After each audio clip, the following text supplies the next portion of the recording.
मेज पे खाना लगाते हुए उसका पूरा ध्यान प्लेटें सजाने में था और मेरी आंखें उसके चेहरे पे जमी थीं। मैंने आहिस्तगी से उसका हाथ थामा तो वो चौंक सी गई।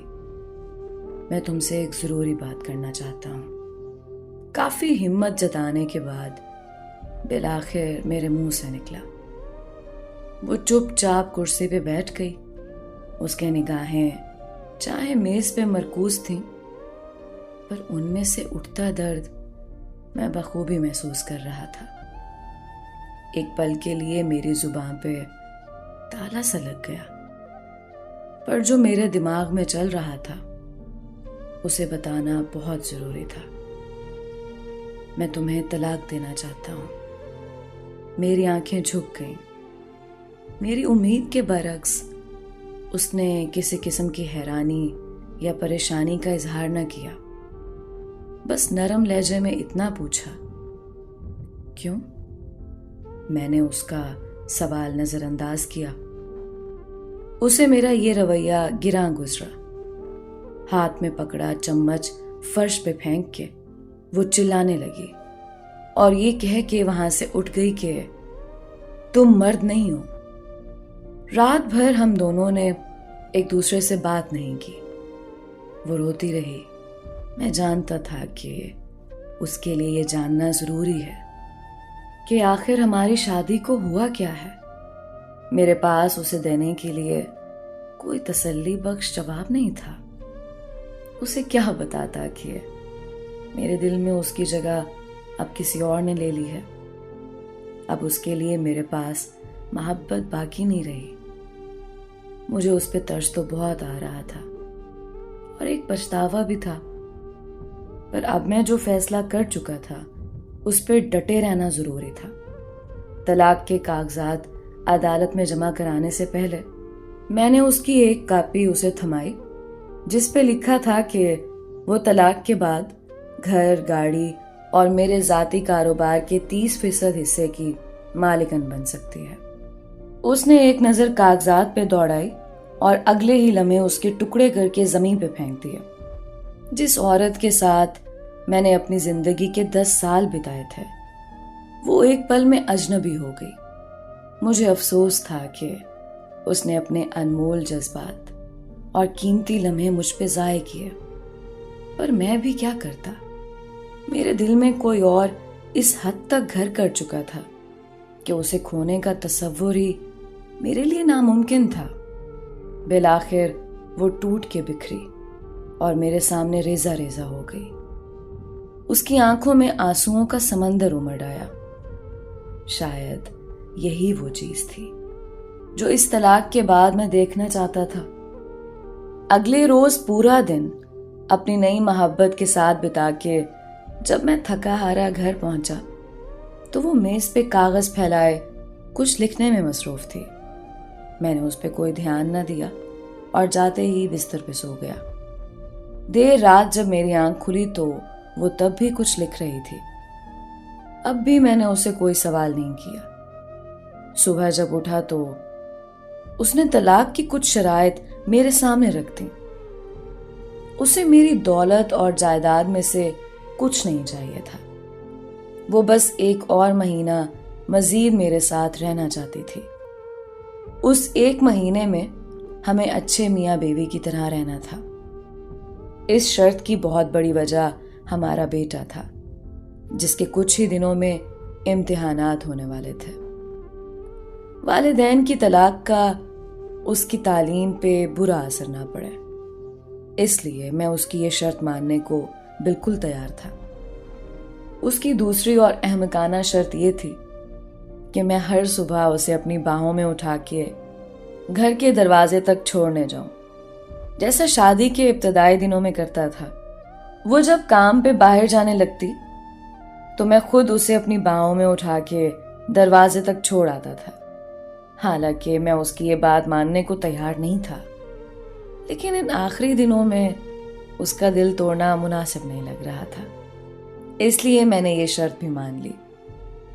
उसकी इन शराइत के बारे में जब मैंने अपनी नई मोहब्बत से जिक्र किया तो वो हंसकर बोली, वो चाहे जो भी कर ले, एक ना एक दिन तलाक तो उसे होनी ही है। मेरी बीवी और मैंने अपनी तलाक के मामले से मुतालिक किसी और से जिक्र ना किया। शर्त के मुताबिक पहले दिन जब मुझे उसे उठा के दरवाजे तक छोड़ने जाना था तो वो लम्हात हम दोनों के लिए बेहद अजीब थे। हिचकिचाते हुए मैंने उसे उठाया तो उसने भी अपनी आंखें बंद कर ली। इतने में तालियों की एक गूंज हम दोनों के कानों में पड़ी। पापा ने मम्मी को उठाया हुआ है। हमारा बेटा खुशी में झूम रहा था। उसके अल्फाजों से मेरे दिल में एक दर्द सा उठा और मेरी बीवी की कैफियत भी लगभग मेरे जैसी थी। प्लीज उसे तलाक के बारे में कुछ मत बताना, वो आहिस्तगी से बोली। मैंने जवाबन सर हिलाया। उसे दरवाजे तक छोड़ने के बाद मैं अपने ऑफिस की तरफ निकल पड़ा और वो बस स्टॉप की तरफ चल दी।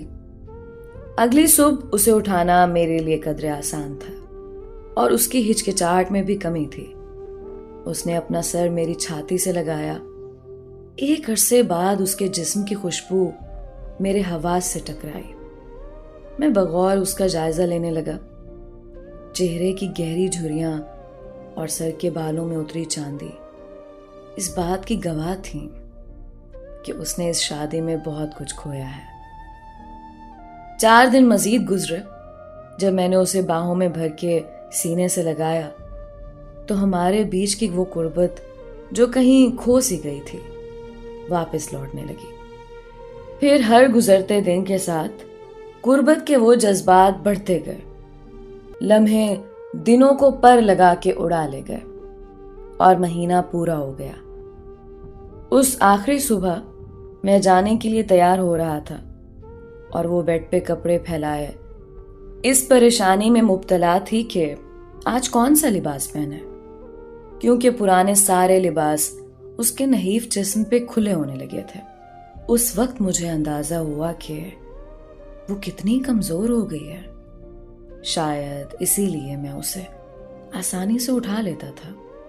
उसकी आंखों में उमड़ते दर्द को देख के ना चाहते हुए भी मैं उसके पास चला आया और उसके कंधे पे हाथ रखा। पापा, मम्मी को बाहर घुमाने ले जाएं। हमारे बेटे की आवाज मेरे कानों में पड़ी। उसके ख्याल में उस पल ये जरूरी था कि मैं किसी तरह उसकी मां का दिल बहलाऊं। मेरी बीवी बेटे की तरफ मुड़ी और उसे सीने से लगा लिया। ये लम्हा मुझे कमजोर ना कर दे, ये सोच के मैंने अपना रुख मोड़ लिया। आखिरी बार मैंने उसे अपनी बाहों में उठाया। उसने भी अपने बाजू मेरी गर्दन के गिर्द हायल कर दिए। मैंने उसे मजबूती से थाम लिया। मेरी आंखों के सामने शादी का वो दिन गर्दिश करने लगा जब पहली बार मैं उसे ऐसे ही उठा के अपने घर लाया था और वादा किया था कि मरते दम तक ऐसे ही रोज उसे अपने सीने से लगा के रखूंगा। मेरे कदम फर्श से शायद जम से गए थे, इसीलिए मैं बामुश्किल दरवाजे तक पहुंचा। उसे नीचे उतारते हुए मैंने उसके कान में सरगोशी की। शायद हमारे दरमियान कुर्बत की कमी थी। वो मेरी आंखों में देखने लगी और मैं उसे वहीं छोड़ के अपनी गाड़ी की तरफ बढ़ा। तेज रफ्तार में गाड़ी चलाते हुए बार बार एक खौफ मेरे दिल में घर कर रहा था कि कहीं मैं कमजोर ना पड़ जाऊं, अपना फैसला बदल ना दूं। मैंने उस घर के दरवाजे पे ब्रेक लगाई जहां नई मंजिल मेरा इंतजार कर रही थी। दरवाजा खुला और वो मुस्कुराते हुए मेरे सामने आई। मुझे माफ कर दो, मैं अपनी बीवी को तलाक नहीं दे सकता। मेरे मुंह से निकले ये अल्फाज उसके लिए धमाके से कम नहीं थे। वो मेरे पास आई और माथे पे हाथ रख के बोली, शायद तुम्हारी तबीयत ठीक नहीं है या फिर तुम मजाक कर रहे हो। नहीं, मैं मजाक नहीं कर रहा। शायद हमारी शादीशुदा जिंदगी बेरंग हो गई है, पर मेरे दिल में उसके लिए मोहब्बत अब भी जिंदा है। बस इतना हुआ, हम हर वो चीज भूल गए जो उसके साथ के लिए जरूरी थी। देर से ही सही, पर मुझे सब याद आ गया है, और साथ निभाने का वो वादा भी याद है जो शादी के पहले दिन मैंने उससे किया था। नए हर बंधन को तोड़ के बाद में पुराने बंधन को दोबारा जोड़ने के लिए वापस लौटा। मेरे हाथ में फूलों का एक गुलदस्ता था जिसमें मौजूद पर्ची पे लिखा था, मैं हर रोज ऐसे ही तुम्हें अपनी बाहों में उठा के दरवाजे तक छोड़ने आऊंगा। सिर्फ मौत ही मुझे ऐसा करने से रोक सकती है। मैं अपने घर में दाखिल हुआ और दौड़ते हुए सीढ़ियां चढ़ने लगा। मेरे पास अपनी बीवी को देने के लिए जिंदगी का सबसे बड़ा तोहफा था। मैं जब उससे चंद लम्हों की दूरी पे था, तभी जिंदगी की डोर उसके हाथों से सिरक गई। कई महीनों तक कैंसर की बीमारी से लड़ते लड़ते वो हार चुकी थी। ना उसने कभी अपनी तकलीफ का मुझसे जिक्र किया, और ना ही मसरूफ जिंदगी ने मुझे उससे पूछने का मौका दिया जब उसे मेरी सबसे ज्यादा जरूरत थी। तब मैं किसी और के दिल में अपने लिए मोहब्बत खोज रहा था। वो जानती थी कि उसके पास ज्यादा वक्त नहीं है। कहीं ऐसा ना हो कि उसकी मौत से कबल तलाक का असर हमारे बेटे के दिल में मेरे लिए नफरत का बीज बो दे। इसलिए बीते 1 महीने में उसने बेटे के सामने इंतहाई मोहब्बत करने वाले शौहर का मेरा रूप नक्श कर दिया, जो हकीकी तो नहीं था पर दायमी जरूर बन गया। ये कहानी उन लोगों के लिए है जो अपने बेरंग रिश्तों में रंग भरने की बजाय उनसे दूर भागने की कोशिश करते हैं। कई बार ये समझने में हम देर कर देते हैं कि नए रिश्ते कायम करना ज्यादा सही है, या फिर पुराने रिश्तों में रंग भरे जाएं। इसका फैसला आपके हाथ में जरूर है, लेकिन ऐसा ना हो कि आप वक्त पे फैसला ना कर सकें और इस ताखीर में हाथ हमेशा हमेशा के लिए खाली रह जाएं। तो देर मत कीजिए, अपनी राय जरूर दीजिएगा। मिलते हैं अगली कहानी में। अलीज़ा कमल को इजाजत दीजिए। अल्लाह आपका हामी नासिर हो।